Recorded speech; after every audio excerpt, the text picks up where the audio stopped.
All right, hello everyone. Welcome to my channel. This is an educational channel where we're right now doing the 137th video on the reciprocal system of theory. This is a relatively obscure and unknown theory that is very powerful. It is a theory of everything, and it allows you to, once you understand the theory, to do science on your own. You don't have to or do anything, uh, any subject. You can plug the reciprocal system into any subject and arrive at answers once you kind of know how it works.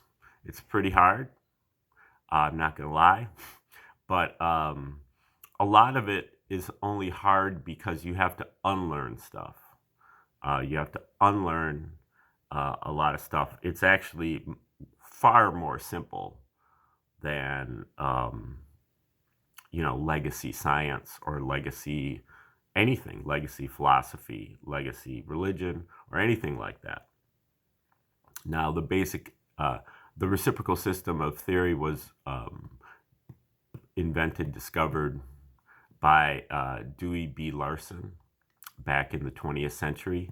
He started out having his first inklings of this about 1930, and he died in 1990. So he put in a good 60 years on it, wrote quite a few books. First 20 or 25 years of that time was really spent in the kind of incubation period. He calls it the inductive phase, where he was just working out the generalities of the theory and eventually arrived at his two fundamental postulates. Then he started writing books, and he wrote, I don't know exactly how many, but about 12 or 15 books, and a lot of articles, gave a lot of talks, had a little bit of a following. There was a little bit of a journal that was dedicated to his work and publishing some things that he wrote and some of his followers wrote. Now that he's dead, there's still a few people that are still pushing it along. I'm trying to do the same. And the basic idea is that Larson's universe is not a universe of matter. It's not a universe of energy, but it is a universe of motion. Motion is the relationship for Larson. For Larson, motion is the relationship between space and time. Space and time are reciprocals of each other. They're for the reciprocal system of theory. And, that leads to a whole lot of deductions from there. And we did go over, I did about 15 videos earlier on his deductive development of the reciprocal system. That was a talk that he gave, and he goes through about 165 different steps that he goes through. If this, then that. If this, then that. And kind of shows how he developed his theoretical universe that compares very closely with the universe that the scientists have come up with especially through their measurements, not so much always through their theories. Okay, now what we're doing today is we are going over his book that is called Nothing But Motion. This is the first one of his three volumes of the structure of the physical universe. And this is the second edition of that. He originally came out with this in the late 50s. And these three books are all, I guess this one is from 79, and then the others are from 87 and 84. This one is mainly on physics. The other one is mainly on chemistry, and the third one is mainly on astronomy. So we're in chapter 1 here, and we're just going over Larson is an astute historian of science. He always kind of tells you what the mainstream legacy theories are, where they come from, where they're coming from, what their history is, and then he puts in his theories into that. I actually, I'm a liberal arts person. I took all these classes when I was in high school. I think I took I took a physics class in college, and I took an astronomy class in college, but I never didn't major in any of that stuff. But from having read Larson for 10 or 15 years, I eventually went and I got textbooks, like I think 2 college and 1 high school textbook on astronomy, physics, and chemistry, and I was able to go through those books no problem, just because I had read Larson. Larson gave me the background that I needed to understand the mainstream. So that is kind of an unintended consequence of studying Larson, is that you eventually will understand what the legacy theorists also believe. But he will provide you with an alternative, and he will show you where their theories fell short. Okay, now in this chapter, he's kind of going over the various obstacles to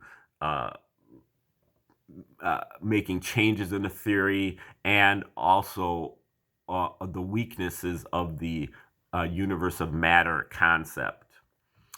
So we'll start right here. Inasmuch as the new theoretical system presented in this volume and those that are to follow not only require some drastic reconstruction of fundamental physical theory, but goes still deeper and replaces the basic concept of the nature of the universe upon which all physical theory is constructed. The conflicts with previous ideas are numerous and severe. If appraised in the customary manner by comparison with the existing body of thought, many of the conclusions that are reached herein must necessarily be judged as little short of outrageous. But there is practically unanimous agreement among those who are in the front rank of scientific investigators that some drastic change in theoretical fundamentals is inevitable. As Dirac said in the statement previously quoted, there will have to be some new development that is quite unexpected, that we cannot even make a guess about. End quote. The need to abandon a basic concept, the concept of a universe of matter that has guided physical thinking for 3,000 years, is an unexpected development. Just the kind of thing that Dirac predicted. Such a basic change is a very important step, and it should not be lightly taken, but nothing less than drastic will suffice. Sound theory cannot be built on an unsound foundation. Logical reasoning and skillful mathematical manipulation cannot compensate for errors in the premises to which they are applied. On the contrary, the better the reasoning, the more certain it is to arrive at the wrong results if it starts from the wrong premises.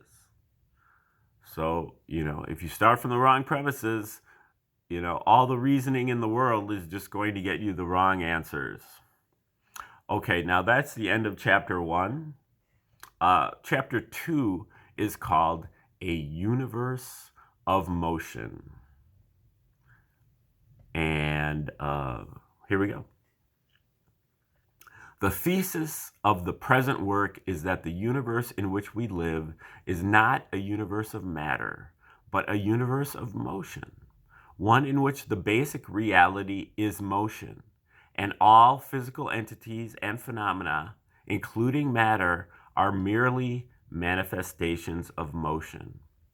The atom, on this basis, is simply a combination of motions. Radiation is motion, gravitation is motion, an electric charge is motion, and so on. The concept of a universe of motion is by no means a new idea. As a theoretical proposition, it has some very obvious merits that have commended it to thoughtful investigators from the very beginning of scientific science, systematic science. Descartes' idea that matter might be merely a series of vortexes in the ether is probably the best known speculation of this nature. But other scientists and philosophers, including such prominent figures as Eddington and Hobbes, have devoted much time to a study of similar possibilities, and this activity is still continuing in a limited way. But none of the previous attempts to use the concept of a universe of motion as the basis for physical theory has advanced much, if any, beyond the speculative stage. The reason why they failed to produce any significant results has now been disclosed by the findings of the investigation upon which this present work is based. The inability of previous investigators to achieve a successful application of the motion concept, we find, was due to the fact that they did not use this concept in its pure form. Instead, they invariably employed a hybrid structure, which retained elements of the previously accepted matter concept. All things have but one universal cause, which is motion, says Hobbes. But the assertion that all things are caused by motion is something quite different from saying that they are motions.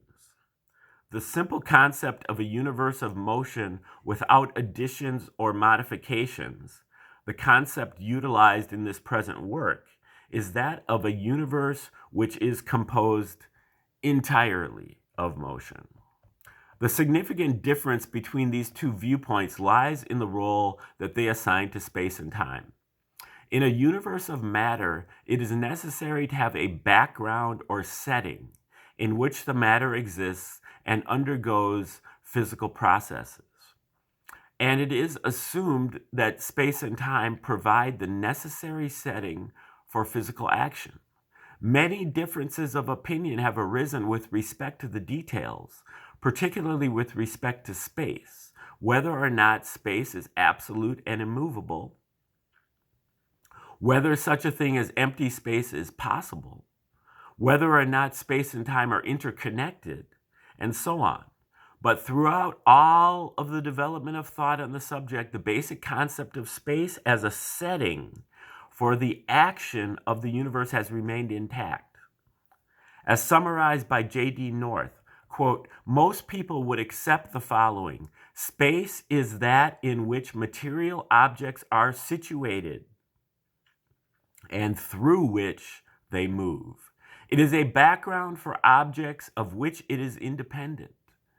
Any measure of the distances between objects within it may be regarded as a measure of the distances between its corresponding parts. End quote. Einstein is generally credited with having accomplished a profound alteration of the scientific viewpoint with respect to space, but what he actually did was merely to introduce some new ideas as to the kind of a setting that exists. Einstein's space is still a setting, not only for matter, but also for various fields that he envisions. A field, he says, is something physically real in the space around it. Physical events still take place in Einstein's space, just as they did in Newton's space or in Democritus' space. Time has always been more elusive than space, and it has been extremely difficult to formulate any clear-cut concept of its essential nature. It has been taken for granted, however, that time, too, is part of the setting in which physical events take place. That is, physical phenomena exist in space and in time. On this basis, it has been hard to specify just wherein time differs from space. In fact, the distinction between the two has become increasingly blurred and uncertain in recent years, and as matters now stand, time is generally regarded as a sort of quasi-space, the boundary between space and time being indefinite and dependent upon the circumstances under which it is observed. The modern physicist has thus added another dimension to the spatial setting, and instead of visualizing physical phenomena as being located in three-dimensional space, he places them in a four-dimensional space-time setting. In all of this ebb and flow of scientific thought, the one unchanging element has been the concept of the setting. Space and time, as currently conceived, are the stage on which the drama of the universe unfolds. A vast, quote, a vast world room, a perfection of emptiness, within which all the world show plays itself away forever. End quote. This view of the nature of space and time, to which all have subscribed, scientists and laymen alike, is pure assumption. No one, so far as the history of science reveals, has ever made any systematic examination of the available evidence to determine whether or not the assumption is justified. Newton made no attempt to analyze the basic concepts. He tells us specifically, quote, "I do not define time, space, place, and motion as being well known to all." Doesn't sound too much like science to me, but we'll go on, and that is Isaac Newton. "I do not define time, space, place, and motion as being well known to all." Okay, back to Larson. Later generations of scientists have challenged some of Newton's conclusions, but they have brushed this question aside in an equally casual and carefree manner. Richard Tolman, for example, begins his discussion of relativity with this statement, quote, "We shall assume without examination the unidirectional, one-valued, one-dimensional character of the time continuum." Sounds like science to me, right? We shall assume without examination. Okay, back to Larson. Such an uncritical acceptance of an unsubstantiated assumption without examination is, of course, thoroughly unscientific. But it is quite understandable as a consequence of the basic concept of a universe of matter to which science has been committed. Matter in such a universe must have a setting in which to exist. Space and time are obviously the most logical candidates for this assignment. They cannot be examined directly. We cannot put time under a microscope or subject space to a mathematical analysis by a computer. Nor does the definition of matter itself give us any clue as to the nature of space and time. The net effect of accepting the concept of a universe of matter has therefore been to force science into the position of having to take the appearances which space and time present to the casual observer as indications of the true nature of these identities.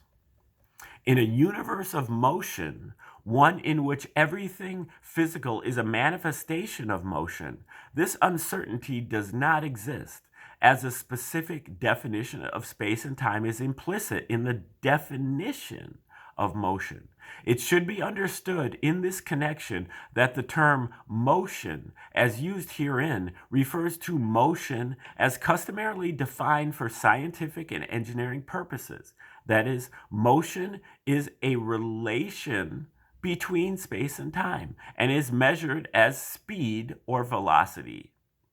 In its simplest form, the equation of motion, which expresses this definition in mathematical symbols, is V equals S over T. Velocity equals space over time.